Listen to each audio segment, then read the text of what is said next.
Masih. Ya kono didol kok. Sosok Surhaji pedagang es teh viral yang diolok-olok Gus Miftah, ada kisah pilu di baliknya.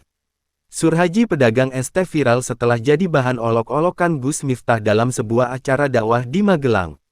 Dalam video singkat yang beredar, tampak Gus Miftah yang mengerjai Surhaji si penjual es teh saat menjajak dagangannya.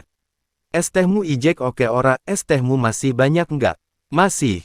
Yokono didol, ya sana dijual goblok, kata Gus Miftah. Dol en disik, engkolak rung payu yowes, takdir, jual dulu, nanti kalau masih belum laku, ya sudah, takdir, sambungnya.